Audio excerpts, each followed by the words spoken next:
Uh, Scott, today I had a meeting with some senior government officials here in China, and they posed me with quite some interesting questions. And these are very intelligent guys, and the kind of guys that when you're sitting down with them, you are very focused on what they're saying. And one of the questions the gentleman asked me today was, why is it uh, that government in the United States or government officials in the United States continue to up the ante, the rhetoric with China? Uh, he was quite serious about it, and he was saying, we're a nation that hasn't been to war in decades. Um, they were. It was kind of an odd question at first. I thought, well, why would this guy? And I thought, okay, well, he has a Westerner in front of him, and he's curious about this very question. And it's something that you try to explain the average Chinese person over here. Uh, why is it that the rhetoric is coming so hard from America, that they're pushing so aggressive against this country that, to be honest, Chinese love making money and they love business. I think it's one of the most capitalistic countries in the world. I mean, your thoughts on that type of questioning? Well, I mean, I'll answer, but I don't know if it's the answer he will want to hear, but it's an Mm, honest answer. I thank you. mean, China needs to, first of all, understand that Americans are ignorant as the day is long about China. We don't care about China. We don't want to know about China. All we view is China is just this thing to be used by America. It's a piece to be moved on a map that we control. And if you go back to Nixon goes to China, the whole idea of opening relations with China was twofold. One, to strip China away from the Soviet Union's sphere of influence, to turn China against them, to make China on our side versus the Soviet Union. And we were somewhat successful in that. And this was a gamble we took, not because we loved the Communist Party. And that's the other thing that this individual needs to understand. As long as China calls itself the Chinese Communist Party, you're finished here in America, because we have been, you go all the way back to, when, China fell to Mao, and, Chiang Kai-shek and the Kuomintang fled to Formosa, Taiwan. The big thing in America was, oh my God, who lost China? We were trying to blame who lost China. Nobody ever said, well, Mao won China. We never looked at it that way. We lost China. China belongs to us. China's in our sphere of influence. We lost China. Who's to blame? We never once said Mao won China. We need to respect that. That's the whole thing. We don't respect China at all. Zero respect. Americans are extraordinarily racist, especially when it comes to China. We can draw cartoons that show guys in China hats with the long pigtails, and we make fun of them and all that stuff, and nobody gets insulted. Now today, maybe some people will get insulted, but the bottom line is China's a foreign country. We don't care about China. We don't want to learn about you. We don't respect you. That's the other thing you have to understand. And you did something that angered us. You see, you were supposed to play our game.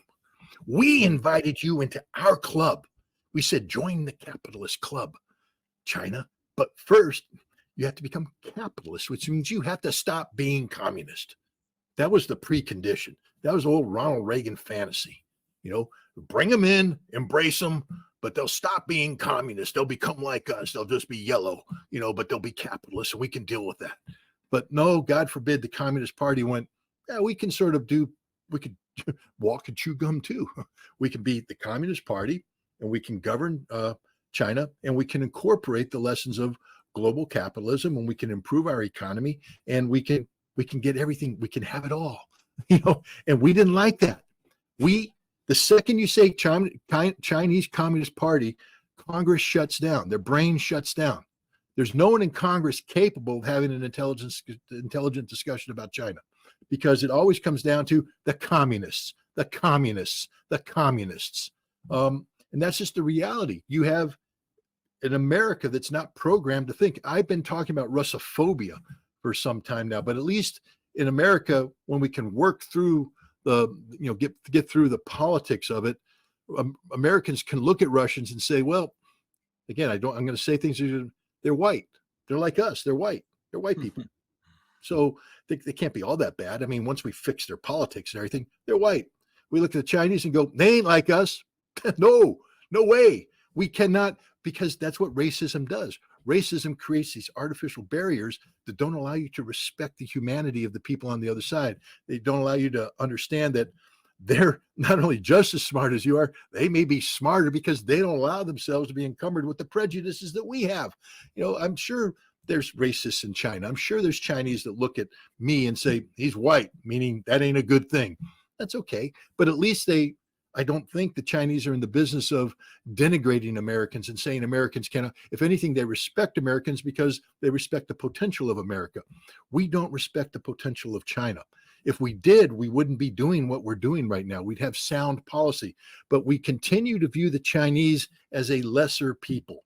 Literally, we don't respect Chinese civilization. We don't understand that it goes back thousands of years, that, Chinese were doing great things before America was even a glimmer in Christopher Columbus's little brain. This is the thing. This is the problem. We literally encumber ourselves with our own prejudice, our racism, our lack of imagination, our ignorance. And it's a sad thing, because if we would empower ourselves with knowledge and information to learn about China, to respect China, I imagine that we could get a lot of things done together with the Chinese, but it's going to be a long haul. Hell, we can't even fix the problem with the Russians, and they're white like us. I don't imagine America suddenly waking up and able to deal with the yellow man. And I don't want to insult the Chinese. I hope they know where I'm coming from here. I'm trying to reflect the reality that this is a racist nation. This is a nation that doesn't respect Chinese because they don't look like us. They don't sound like us. They have a different cultural background, and we view all that as negative. Remember, in America, it's in God we trust. God bless America. We never once say God bless China. Oh, hell no. God only blesses America. God blesses white people like me. Maybe we'll let them bless some black people if they call themselves Americans. Maybe we'll let them bless some Hispanics if they call themselves Americans. But they got to call themselves Americans. Americans like me, modeled in my image. And if we, that's our ignorance. Manifest destiny, man. That's what it's about. We go forth. How do you think we made contact with the Chinese? By moving across America, going across the Pacific, because God wills it. This is the modern crusade. In the old days, where God wills a crusade, go to Jerusalem, save Christianity. Where God wills America to go across the oceans and conquer the world, to do our bidding, because we are the exceptional nation. I hope the Chinese hear what I'm saying. We're the exceptional nation. America is exceptional because God wills it. God made us that way. We are anointed by God to do great things. And if you think I'm making this stuff up, go listen to the crap that comes out of every congressman, and every Joe Biden. God bless our troops. Joe, why would God bless our troops? I mean, God is sort of bigger than you, Joe. He's bigger than America. God made the earth. If you read the Bible, I think, God made the heavens and the earth, and on the seventh day he rested. He didn't say, I'm making America, and then I'm going to make it, because America didn't exist. It was just a piece of land populated by Native Americans who didn't want a bunch of white guys carrying smallpox infused blankets to come over and slaughter them all. So, America is a sick society. We have to change our outlook on the world. Americans have to start waking up in the morning and realize that we put our pants on the same way the Chinese put their pants on, one leg at a time. And when we eat bad food and we run to the bathroom, we experience the same thing the Chinese do, because we're humans. We're biologically the exact same thing as the Chinese. They cry like we do. They laugh like we do. They enjoy life like we do. And we wake up and we smell the roses. They can smell the same damn roses and appreciate it because they're human beings. And we need to respect that about the Chinese, but we don't.